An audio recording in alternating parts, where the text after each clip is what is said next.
Thanks for being here, Mark. I was a Great to little, be here. I was a little worried that if the NBA finals were going on and your team, the Timberwolves, were in it, sorry about that, we'd have a conflict. But lucky for us, it's my Knicks instead. So Yeah. you actually grew up a Knicks fan, but that's a whole nother discussion. We could do that afterward.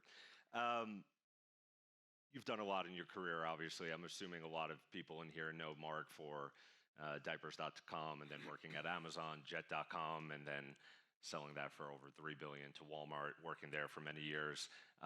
You've now been running Wonder for several years.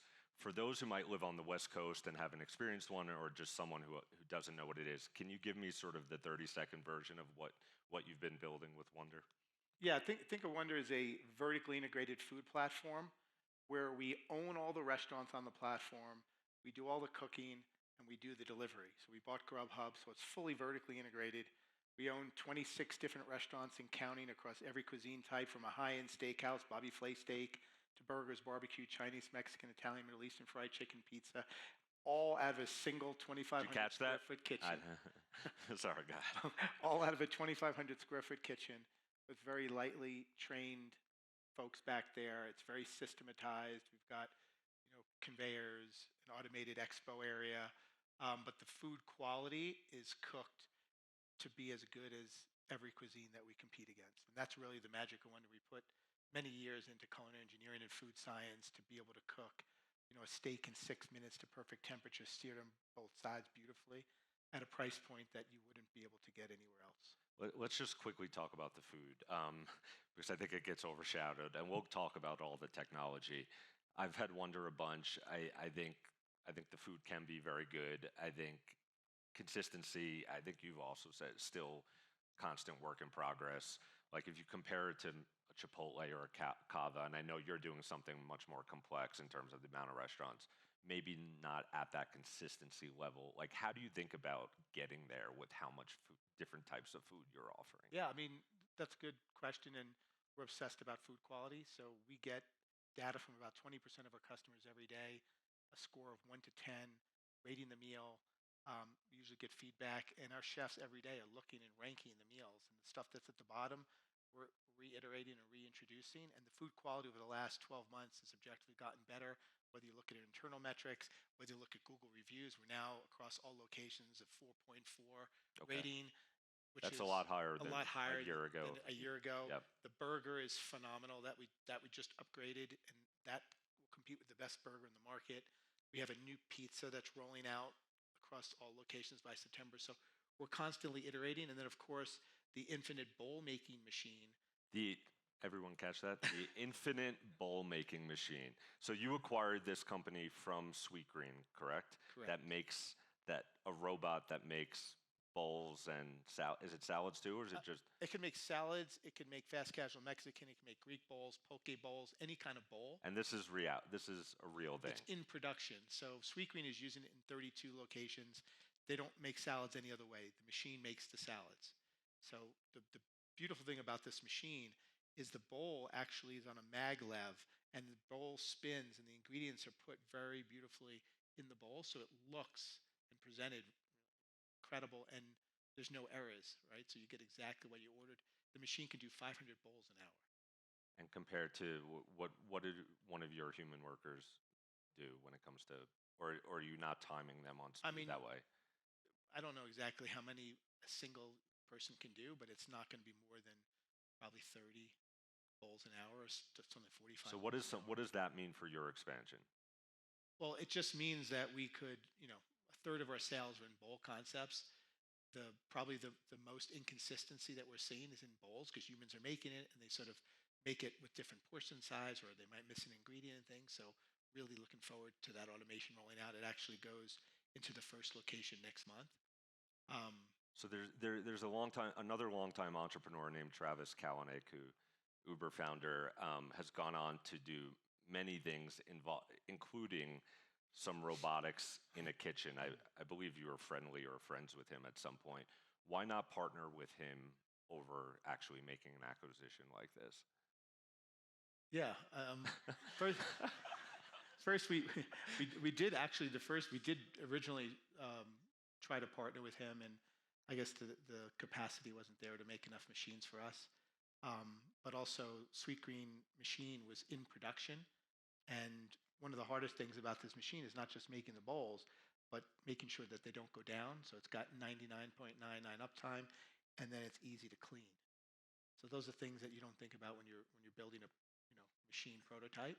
So this has been in production. It's proven it works. Um, And the core customer role, at a high level, the core customer for Wonder, is it a family that has a bunch of different people who want different things, and so they can order from one app instead of, three different deliveries? Like, what is the sweet spot or the ideal customer for Wonder? yeah, so I'd say that the mission at Wonder is to make great food more accessible. So we're able to bring 26 different restaurants to places in the U.S. from a geography standpoint that fast casual can't afford to open because we're able to aggregate demand across 26 different restaurants. So we go to Hackettstown, New Jersey, if anybody knows that, but there's no fast casual there. We're bringing all these fast casual restaurants. We're able to deliver a steak. We're able to deliver Thai or Indian, and maybe there's no opportunity. So there's that. We can stay open till 2 a.m. in the suburbs because we could operate all 26 restaurants with 3 people late night. And then, of course, accessible. What are those three roles? Do you know? Like, One is running the hotline, one is doing all the finishing, and one person is doing bagging and handoff. okay, So, sorry. Go. no, that's okay. And then the biggest point on accessibility is that because we're vertically integrated, we have one profit pool. If you think about restaurants today, they have to mark up their food on the delivery aggregators to cover the commission because the delivery aggregators need to make a profit as well. So there's 2 profit pools. That increases prices for customers. We have one profit pool. The prices are much lower. So if you go on Wonder, you're going to get incredible value. You get a 10-ounce Bobby Flay steak cooked to perfection for $36 delivered without any delivery fees. That doesn't exist anywhere. You can't do it. We have salad bowls and fast casual Mexican bowls that start at $9.95 for the same portion size you would get at a Sweet Green or Chipotle. Let's talk about acquisitions for a second. So, in a past life, when I was writing about you a lot at Jet.com and then Walmart, you made a ton of acquisitions, and typically, we'll see if you agree with this, but typically you were buying either businesses that had plateaued or were distressed in some way. And some of those deals got unwound at Walmart, either while you were still there or after you left. You've done a bunch of acquisitions at Wonder as well. I'm curious what you learned, if anything, from the strategy at Walmart that maybe changed your approach at Wonder. Yeah, I think it's important not to be in the middle. So we had this barbell strategy. Either you're buying something that is distressed because it's an asset or capability that the company needs and would take a lot of time and money to build. So you're looking to build versus buy. Grubhub's a great example. 400,000 restaurant relationships, 250,000 couriers, 8 billion in delivery volume. We bought that at a very good price. It would have taken a decade to build that sort of capability, and we do think that is valuable piece to the Wonder story. And then you have on the other side of the barbell, if you're going to buy restaurant brands, Yep. we're going to buy the most iconic, beloved brands in market. So the first one you did was Blue Ribbon Fried chicken. Fried Chicken in New York City. Yep. And I thought when we discussed at some point before you had made any deals that one of the theories were to buy food brands or restaurants that had strong social followings and also historical, like, cult following, but maybe had plateaued, or am I thinking about it incorrectly? Well, we don't want to pay for restaurant brands that are growing very fast because we don't want to pay for that growth. So the ideal would be an iconic brand that's been around for a long time, that's not growing, where you could just buy it, the brand for the EBITDA it's generating. So you buy it. So Blue So Fried what's Chicken. what's next? I asked you backstage about Katz's Deli in New York. Yeah. What do you think? Something like that is a good example of a brand that's not scaling. So Is that a yes? I mean, it's not imminent, no. I do want to get some questions from the audience. If anyone has one right now, we could take one. Otherwise, I'll come back in a few minutes. Anyone for Mark? Could be about NBA too. I know he loves those questions. Mark's the owner of the Timberwolves, and the Lynx, right? Yep. Is that correct? Yep. Okay. I'll keep going. So, drone delivery. Yeah. just started experimenting with that. I admit it, even as someone who follows the place closely, when I see drone delivery, and I know it's gone to scale in some markets, I'm still like, is that really a future that like people across the U.S. can expect? Yes. Your answer is Absolutely, unequivocally, yes. So in Texas, right now, there are tens of thousands of drone deliveries happening every week. So this is not some futuristic thing into the future. These drones, you probably imagine, are coming down and buzzing and all in the suburbs and people saying, I don't want these drones in the air. They're quiet. They fly at 300 feet. You don't hear them. You can barely see them. They come over your front lawn. A wire zips down with a little box, leaves your package, closes up, and zips back up. Absolutely quiet. cool or freaky? You think cool? I think freaky too. Yeah, a little bit, right? Freaky too. Yeah. Kids absolutely love it, right? Every time. But it's 95% of the time, the delivery is within 5 seconds of the time it tells you. So it's actually a countdown on your phone. That's what food can you and can't you deliver that way? I mean, anything up to 10 pounds. So if it's a lot of food, but almost every order is below 10 pounds. Pizza box, you have pizza gets cut in half and gets put in two things that's stacked on top of another. It's the only disadvantage. Everything else comes as is. But if you like your pizza whole, you don't want to cut it in half, then you're not going to do the drone delivery. But we're both from Staten Island, so we don't like our pizzas cut. I don't know. Do you? Yeah. By drone, I'll take it.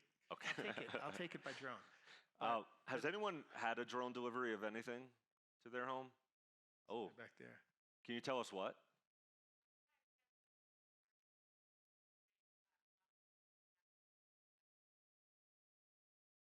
Google Wing. Now you're not partnering with Wing, No, right? Zipline. We're partnering with Zipline, but Wing too. I mean, both of those are sort of the two leaders in the space. But this is coming. We're doing it in New Jersey. It's going to be expanding across the U.S. It's faster. It's more on time. The food's hotter. It's actually a great delivery mechanism. It also can help bring food to areas that are inaccessible. You can deliver to a lake, a campsite, a field, a beach. I mean, think about that. Anywhere you can see the sky, you can get a delivery. So what is the roadmap there? Like, what is reality in terms of like scale you can do in the next few years? I know reality is that we're opening 100 locations in Texas next year, and they're almost all going to have drone delivery. So it's happening. So these are 100 storefronts. 100 storefronts. 20 will open in January with drone delivery, and then we'll just scale from there. Any questions for Marc? Oh, yeah. There's a mic right here. Please tell us who you are. I'm not going to say who I am anymore. I love. Marc has not heard it. So I love. Michael Schrag, MIT. Thank you. Loved the Wonder eaten there. It's very, very well done. But also familiar with your Walmart experience. I've got to ask, as you've built Wonder, what's the most important thing you've learned about the trade-off between scaling and customization quality? Because you've clearly unlocked ways to package and bundle technology to facilitate cost-efficient scale and learning. What do you understand about the trade-off now that you didn't when you started Wonder?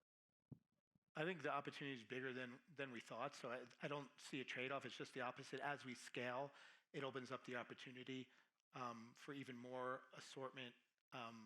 More of the robotics that we talked about, the infinite ball machine. We're building an infinite sauce machine that could make. This is also real. Infinite sauce machine. Sorry, yeah. It sounds made up. So it is a made-up name, but I sort of like it. But it could make nearly any sauce on the internet on demand. So it's got 152 raw ingredients. It could perfectly dispense according to a recipe, high shear blend and heat the sauce. It can do 500 sauces an hour in 3 and 6 ounce cups. So imagine what that unlocks in terms of the creativity. You can make a pesto, a mole, an arrabbiata, a vindaloo sauce on demand according to your recipe. So having this automated sauce machine, automated bowl machine, there's more automation coming, the infinite beverage machine. I love the word infinite. It's just I could tell. Infinite beverage machine will be coming out next year that can make any drink in Starbucks or Dutch Bros without any labor, including foam, layer, and blending. So we can talk about that. But the thing I'm most excited about is Wonder Create, because anyone in the world will be able to plug into this automation and create their own restaurant and scale it across all Wonder locations for $10 a month. So think about Shopify and steroids. You don't have to do anything. You basically... Who is the person that wants to do this, and why does the end consumer want this? Okay, so who wants to do this? First of all, Wonder Create is just it's an AI prompt. You just type, build me a fast casual Mexican restaurant for Gen Z, for people that love cycling. AI will build the entire restaurant using our automation and ingredient library, brand it, name it, you own the restaurant, you own the name, all the descriptions, pictures, pricing, nutrition information. You could do it in 2 minutes. If you like what you see, you could ask AI to change it, but if you like it, you could publish it. It now goes live. You can push it out on DoorDash, Uber, and Grubhub as well. So the creator makes about a 10% Can I ask profit. sorry, Yeah. just one thing on it.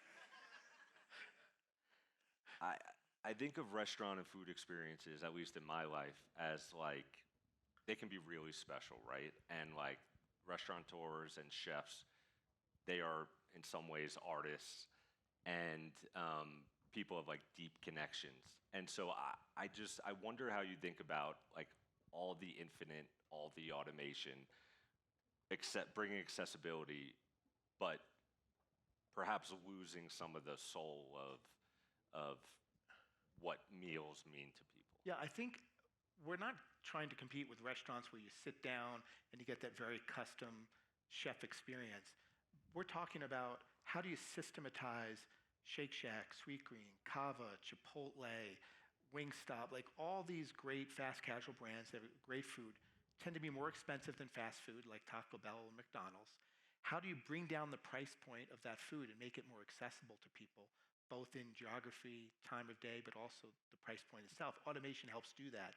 And only talking about systematizing. So you as the creator, you're still coming up with your own sauce or your own dressing for your salad, but imagine you can set the portion size precisely as you want it. What are your micro and macronutrients? Exactly how much protein do you want? The machine will do it precisely. You could build a restaurant for people that are on Ozempic, half the portion size, like half the price point. There's a lot of flexibility. So I wouldn't think it's not about trying to wow people with something that never existed before, but just doing what exists today more efficiently, higher quality, and then with a much faster delivery experience, more on time, hotter, more accurate. Like, there's a lot of advantages. And then you get multi-restaurant ordering, right? Right. I have one final one. You've sold 2 businesses for a lot. You've sold a 3rd business for less, but still a lot of money for a lot of people, but 2 businesses for a lot of money. We've talked about your motivation with this, wanting an IPO. Something that's followed you around, I think, in the industry is a question of, can you build a long-term, sustainable, profitable business? So where are you on that? And are you absolutely committed that that Wonder will become a public company and not someone else's acquisition? Yeah. First of all, as you said, I mean, as an entrepreneur, the dream is to have that, long-standing legacy business that becomes a household name. And I think Wonder can be that. We are going to be ready to go public early next year, and then we'll see where the markets are. But yeah, I certainly expect this to be a big public company one day. I think the TAM is there. We've got an incredible moat around the business that we're building. It can't be disintermediated with AI. So, and then making great food more accessible is a passion of mine. I love the idea of being able to, have people that are currently today eating Taco Bell for dinner and have them eat something that is healthier for a similar price point. I do think we can bring down the price of great food quite a bit with automation over time and make it accessible in places and at times of day that it's not accessible today. So. Well, we are way over time. Maybe some people can track you down if they have more questions around the campus, but thank you so much, Marc. Thank you.